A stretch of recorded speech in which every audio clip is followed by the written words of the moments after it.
નમસ્કાર મિત્રો, વિવન એજ્યુકેશન સેન્ટરની આપણી યુટ્યુબ ચેનલમાં આપ સર્વ મિત્રોનું સ્વાગત છે. જો તમે ગુજરાત સરકારના કર્મચારી છો અને તમને CCC અથવા તો CCC પ્લસ પરીક્ષા આપવાની છે તો આ વિડીયો તમારા માટે ખૂબ જ મહત્વનો રહેવાનો છે. A to Z ગાઈડલાઈન અમારી ચેનલ દ્વારા આપ સૌને આપવામાં આવશે, તો વિડીયો સાથે બનાવેલા રહેજો. CCC પ્લસનું તાલીમ સાહિત્ય, CCCની જે એક્ઝામ ગવર્મેન્ટ એમ્પ્લોયને પાસ કરવાની હોય છે તેની A to Z information, theory plus practical આપણે કઈ રીતના કરી શકીએ છીએ, કઈ રીતના કરવાનું છે, એ બધી વિડીયોની આજે આપણી CCC પ્લસ તાલીમ સાહિત્યની જે પ્લેલિસ્ટ છે એમાં તમને A to Z માહિતી મળી રહેવાની છે.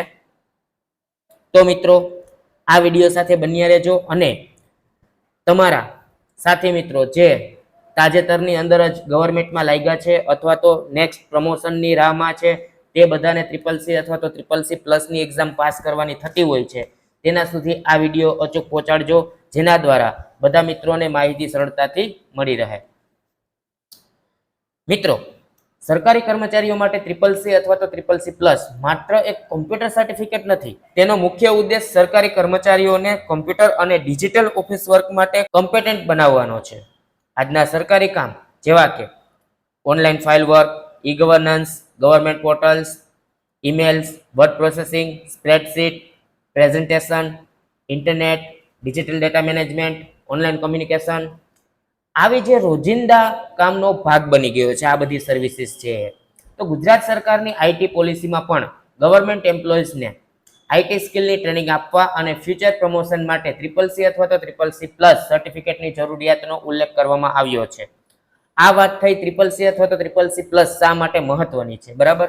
નેક્સ્ટ આપણે જોઈએ CCC અને CCC પ્લસમાં શું તફાવત છે. આ ઘણા મિત્રોના પ્રશ્નોના ફોન આવતા હોય છે, તો એના માટેનો આ એક મહત્વનો મુદ્દો છે કે મુખ્ય હેતુ શું છે CCC નો, તો કે કમ્પ્યુટર કોમ્પિટન્સી, અને CCC પ્લસમાં એડવાન્સ લેવલ આવે છે. મુખ્ય ટાર્ગેટ શું છે, તો કે CCC છે એ ક્લાસ 3 લેવલના એમ્પ્લોય માટે હોય છે, CCC પ્લસ છે ક્લાસ 1 અને ક્લાસ 2 લેવલના એમ્પ્લોય માટે હોય છે. જસ્ટ ફોર એક્ઝામ્પલ, કોઈ પણ કર્મચારી છે અત્યારે ક્લાસ 3 ની અંદર છે તો તેને ક્લાસ 2 અથવા ક્લાસ 1 નું પ્રમોશન, જો કે ક્લાસ 3 માંથી ક્લાસ 2 નું પ્રમોશન મળતું હોય છે, તો ત્યારે CCC પ્લસની એક્ઝામ કમ્પલસરી બની જતી હોય છે. ઉપયોગ છે કે બેઝિક કોમ્પ્યુટરનું બેઝિક નોલેજ તમને મળે છે અને CCC પ્લસની હાયર લેવલનું કોમ્પ્યુટરનું નોલેજ મળે છે.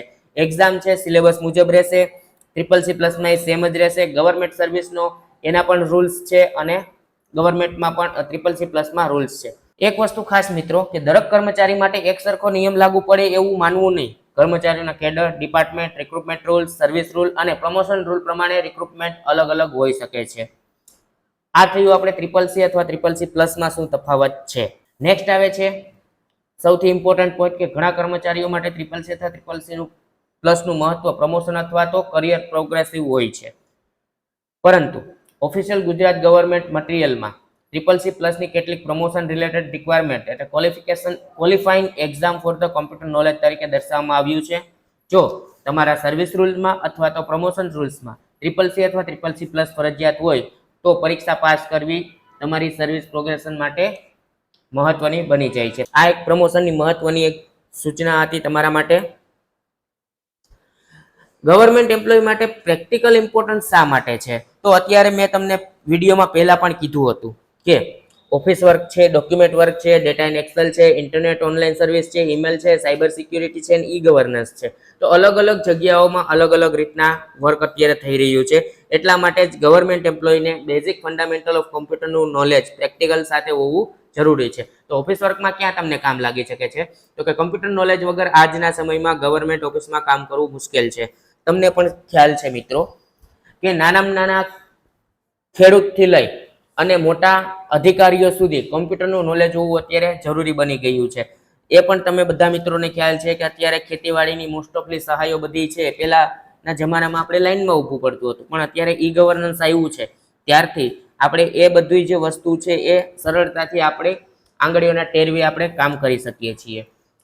ડોક્યુમેન્ટ્સ વર્ક કે ગવર્મેન્ટ લેટર્સ છે, રિપોર્ટ્સ છે, નોટિસ છે અને ઓફિશિયલ ડોક્યુમેન્ટ તૈયાર કરવા માટે વર્ડ પ્રોસેસિંગની રિક્વાયરમેન્ટ રહેતી હોય છે, જેને આપણે માઇક્રોસોફ્ટ વર્ડ અથવા ઓપન ઓફિસ વર્ડમાં યુઝ કરતા હોઈએ છીએ. Data and Excel, data entry, calculation, table, report વગેરે માટે સ્પ્રેડશીટ નોલેજ ખૂબ જરૂરી છે. મીન્સ કે તમારું એક્સેલનું બેઝિક ફંડામેન્ટલ નોલેજ હિસાબો કરવા માટે અત્યારે બહુ જ અગત્યનું બની ગયું છે. ઇન્ટરનેટ અને ઓનલાઈન સર્વિસીસ, ગવર્મેન્ટ પોર્ટલ અને ઓનલાઈન સિસ્ટમો ઉપયોગ કરવા માટે ઇન્ટરનેટ નોલેજ ખૂબ જ જરૂરી છે. પછી આવે છે ઈમેલ. ઓફિશિયલ કોમ્યુનિકેશનમાં ઈમેલ ખૂબ જ મહત્વપૂર્ણ છે. આ બધી બેઝિક નોલેજ હોવું જોઈએ. સાયબર સિક્યુરિટી કે password security, phishing, suspicious link, data protection વગેરેનું બેઝિક નોલેજ પણ જરૂરી છે. ઈ ગવર્નન્સની વાત કરીએ તો સરકારી સેવાઓ સતત ડિજિટલ બની રહી છે, તેથી ગવર્મેન્ટ એમ્પ્લોય માટે ડિજિટલ કમ્પિટન્સી ઇન્ક્રીઝન ઇમ્પોર્ટન્ટ છે. તો આ બધા રૂલ્સ હતા તમારા બેઝિક ફંડામેન્ટલ ઓફ કોમ્પ્યુટર, જે બેઝિક નોલેજ ગવર્મેન્ટ એમ્પ્લોય પાસે હોવું જ જોઈએ. ખાસ એક વસ્તુ મેં આગળ પણ તમને વાત કરી હતી મિત્રો કે કર્મચારીનો કેડર ડિપાર્ટમેન્ટ અને લાગુ પડતા સર્વિસ પ્રમોશન રૂલ મુજબ CCC અથવા CCC ની રિક્વાયરમેન્ટ અલગ અલગ હોઈ શકે છે. આપણે સ્પીપા CCC અથવા તો CCC plus complete material series આ ચેનલની અંદર મૂકવાના છીએ. બેઝિક થી લઈને એડવાન્સ સુધીની સંપૂર્ણ તૈયારીઓ તમને કરાવશું અને આ સિરીઝની અંદર તમને મળશે કમ્પ્યુટરનું બેઝિક નોલેજ, ઓપરેટિંગ સિસ્ટમ અને computer fundamentals, word processing, spreadsheet and Excel, presentation, internet and online services, emails, cyber security, digital safety, e governance અને government digital work, exam oriented question and practice, important MCQ plus revision થી લઈ basic થી લઈને advance સુધીનું complete preparation તમારે next વિડીયોની અંદર તમને મળવાનું છે. તો મિત્રો આજના વિડીયોમાં આપણે CCC અને CCC પ્લસનું ઇમ્પોર્ટન્સ સમજ્યું.